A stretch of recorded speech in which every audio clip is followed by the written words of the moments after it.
What's going on, y'all?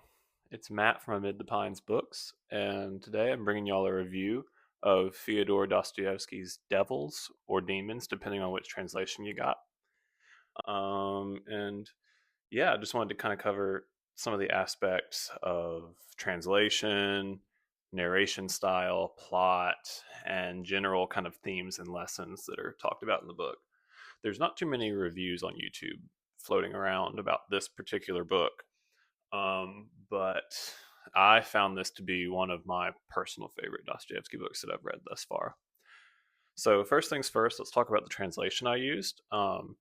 There's an ongoing debate on Dostoevsky Reddit and Dostoevsky forums and all that stuff where people, you know, fight back and forth about which translation is the best. I read my first Dostoevsky books in the Paviar and Volokhonsky translations. And to be honest with you, yes, I was new to Dostoevsky, but I didn't get too much out of him. So I started looking for other translations. And I found that Michael Katz, his translations here, this is the Oxford World Classics translation. It's called Devils. And this is Michael Katz. I don't know if you can see that right there. This is by and large the guy that I go to. If I can get my hands on a Katz translation of Dostoevsky or Tolstoy, I will go with him because he makes it very clear. One of the points of feedback that a lot of people online talk about with Devils is that it's difficult to follow. The characters kind of intertwine, and it is a complicated story. But in this version, I would say that the translation does not at all get in the way of understanding what's going on. I mean, I'm not I don't have a PhD in literature or Russian literature or anything like that. But, the patronymic names, the plot structure, I never really had to flip back and forth in the book to be like, what the hell just happened? Didn't have to really reread paragraphs unless I had myself mentally kind of drifted off. But yeah, completely unencumbered by this translation. And I loved his Crime and Punishment translation. You might be able to see up on the shelf over there. So yeah, if you're in the market or if you read another translation of Demons or Devils and found it difficult and cumbersome, I would recommend giving it another try with this Cat's translation for sure.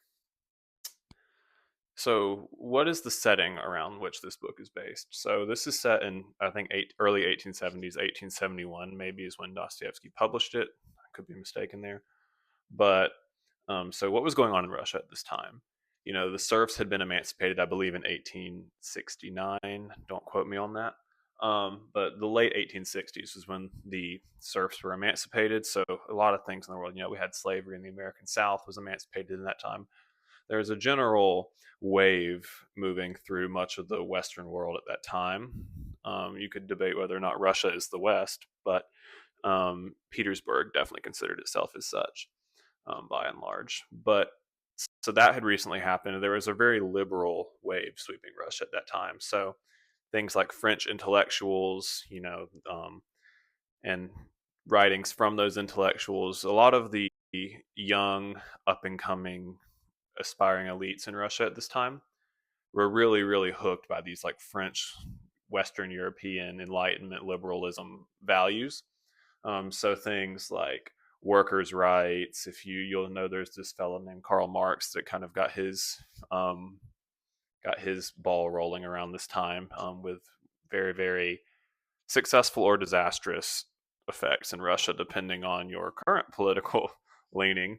But I think history kind of speaks on that pretty well. And so this book is honestly prophetic in that way. Dostoevsky was, if you've watched or read Dostoevsky to any degree, he in the 1830s and 40s, he was a student, like a lot of the people he writes about, very enamored with these liberal values. Was slated to be executed because he was part of a circle and was caught, and he was pardoned as he was on the way or as he was standing there to be killed by firing squad. And then went to Siberia for years, came out in the army. So he knew both sides. He knew the type of hook that these ideas could get on young people, especially young people that were aspiring to, be contemporary and thought leaders at the time. So he had seen that side of it, but he also, as a matured man, saw the evils that could allow into people's lives. And so that's what Devils is about. It's kind of, a big Dostoevskian theme across all of his books is he has characters that personify these ideas and these traits. And this is perhaps no more true than in Devils. I mean, most of them personify some aspect of the radical socialist type of ideals. So, how does he tell this story? The narrator, he's his name is mentioned once early in part one, but the rest of it he just kind of speaks in third person. Some of it he witnesses with his own eyes, and some of it he witnesses or kind of recounts after, the very throughout the book he alludes to the fact that all these things had come to pass with disastrous effect. It's kind of hanging over you the entire book, but at the very end it all clearly makes sense. But so the narrator is close friends with a fellow named Stepan Trofimovich. Stepan is an older kind of, he was an early wave, socialist kind of radical advocating for that stuff, but he never really took off. He was always kind of the, first man out of the clout competitions back in the day. So he was, for all intents and purposes, Stepan Trofimovich is just washed up. He kind of he's a would have been or a has been, who kind of hangs around with this wealthy lady named Varvara Petrovna, and she kind of just pays his way. He just sits there, reads his little books, and doesn't even read that much. He kind of just yaps. Stepan Trofimovich is a has-been yapper, and the narrator is his buddy, and who like knows that he's a yapper, but still sees good in his heart. So he kind of hangs around with them, and kind of they all kind of share the idea like serfdom was bad. We need to make a society where everyone has a better chance. So Stepan Trofimovich, being the bumbling fool that he is, he kind of creates this circle around himself. He is the best educated guy in the small provincial town where a lot of the story takes place. So he generates this kind of circle of fellas that hang around with him. And these fellas comprise the meat of the story. They each they're all a lot younger than Stepan Trofimovich, so they get a little bit more radical than he did. They have their entire lifetime ahead of them to see these actions come into play. Stepan just kind of yaps about, he pontificates a lot, but he doesn't really intend to do anything about it beyond just keep yapping and chilling with the boys. So the next major character in this book is Nikolai Visvilidovich Stavrogin. Um, he's the most mysterious character. He's kind of evil, kind of not evil. He kind of floats between. He's Varvara Petrovna's son. Stepan kind of tutored him when he was a kid. Then he ran off and just like kind of disappeared and did his debauchery all over the place and in Petersburg and Europe and I think he even went to America with some of the other characters. He gets around, leaves a trail of destruction behind him more often than not, and he's just kind of like nihilism incarnate. Nothing means anything, so who cares if I make these people's lives hell? But he really doesn't get hooked on the socialist stuff as much as some other people. And that brings up the next character, Peter Stepanovich Verkhovinsky. That is Stepan Trofimovich's son. You'll notice the patronymics, Peter Stepanovich, Stepan Trofimovich. The son's middle name becomes the father's first name. So Peter Stepanovich, he is all in on the socialism thing. And a lot of the bad things that occur in this book really come about as a result of or directly because of actions taken by Peter Stepanovich. And he's the most manipulative. He's the one that really pulls the strings and tries to move all these other characters around like chess pieces. And as the story pans out towards the end, I'm not going to spoil anything, but Peter Stepanovich is a very, very important crossroads for a lot of the big actions in this story. So those are some of the main important characters. Oh, I forgot one. Shatov. He kind of is buddies with Stavrogin and Peter Stepanovich, but then he falls out. He kind of realizes that all these socialist ideas like sounds good on paper, but the way that they're carried out is kind of low key evil. He's like, we want to make life better for people, but why are we so evil and going about bringing that? And so a lot of the plot is these guys trying to destroy society more or less so they can rebuild it in the socialist utopian image that they believe it should be, and they will stop at nothing to ensure that that comes about. So a lot of their actions are justified by this end in their eyes. A lot of their manipulations or machinations are angled towards bringing about that ultimate destruction of all of the systems, value structures, authority structures that currently exist in society. So it's things like the Orthodox faith. That's things like the civil service system in Russia. You had most people in Russia were employed in service to the state in some form, and most people that made any advancement in life did so through the civil service.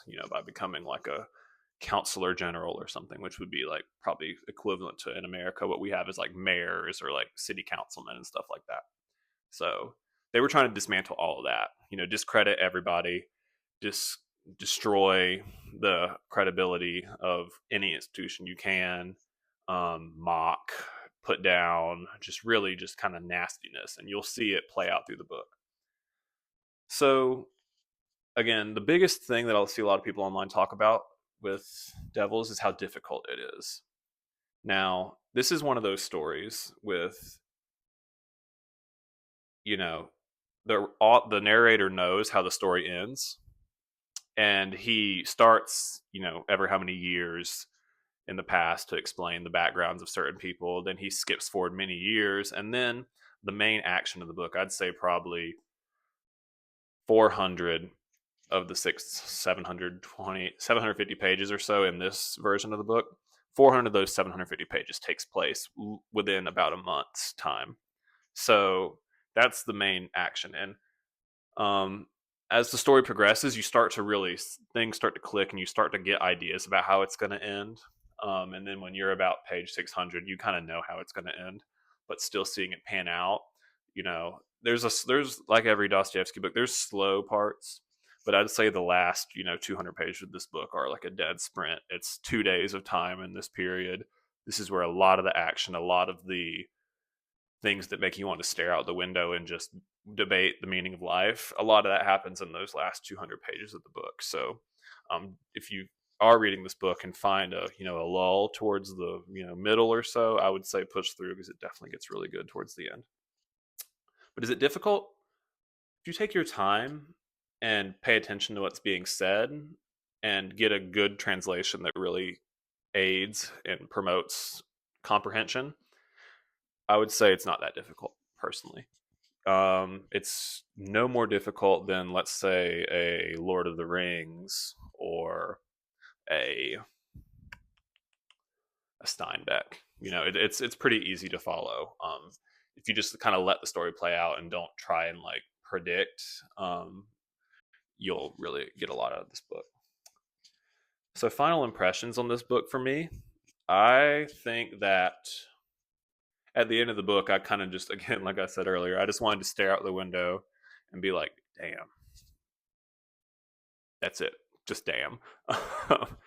And, again, Dostoevsky wrote this book in the 1870s. If you do your history, you realize that the Russian Revolution happened in about 1917. So he was probably 40 years, 50 years. He kind of saw it coming. He saw the writing on the wall. And this book was his attempt at creating a popular narrative that really could show the evil that these ideas were capable of perpetuating. And I cannot describe how well he knocked it out of the park. I mean, like, I've never read the Gulag Archipelago yet, but people that have say that, the fiction in this book became nonfiction in Solzhenitsyn's Gulag Archipelago. And I think fiction almost makes it more real, because the way he does his character work, it's impeccable in my opinion. And you know, it'll really make you think. Some of these ideas that still float around today in the world, it's very much not to the same extent. I think that most of humanity has learned the lessons that are to be learned from the failures of Russia. Russia is such a fascinating nation because it's not quite European, but it's not quite Asian, but it's its own thing, So it's not a direct analog to something like Europe or the United States, but it is very, very close in a lot of ways. And seeing the way these ideas spread. I mean, in America, we had slavery. In America, we have industrial capitalism. In America, we have, the income to expenses gap. These are issues that are not gone from the world. And so it's very easy to nurture and nurse and nourish these ideas in one's mind, especially if you have a very manipulative, cunning personality that can spin it in a way that it'll get into the mind of some of the um, weaker minded, for lack of a better term, individuals that are more prone to being manipulated by figures like Peter Stepanovich. So I would recommend anyone that's kind of enamored with the current political condition of the United States or the West more broadly, anyone that's interested in how, very cunning individuals can warp entire groups and create vast, impactful ripples in communities and nations, I would definitely recommend this book. And to close, I want to read a section or a passage from this book that I found super, super, super um, meaningful. I mean, I read this, and it's funny. I read this the second day of all of the Los Angeles immigration riots. Ooh, taboo. Let's talk about it. And I read this, and I literally had to put the book down because I was like laughing at how this man in 1870 wrote this, and it literally, you could have thought that someone wrote it last week. So here we go.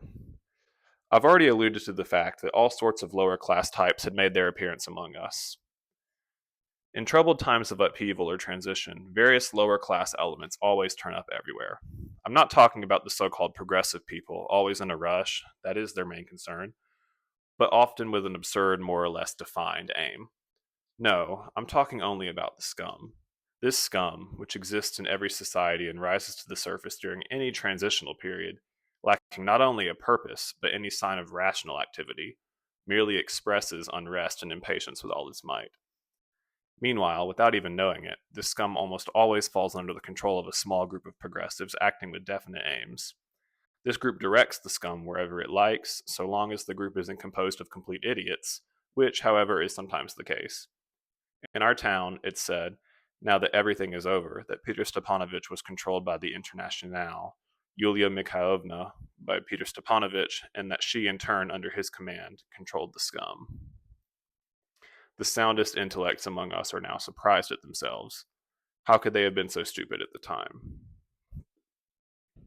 So again, we see, you know, people, the Internationale was like the international communist organization that, Dostoevsky he never calls it the communist or the, socialist party, but he references books and works that, were communist and socialist at the time.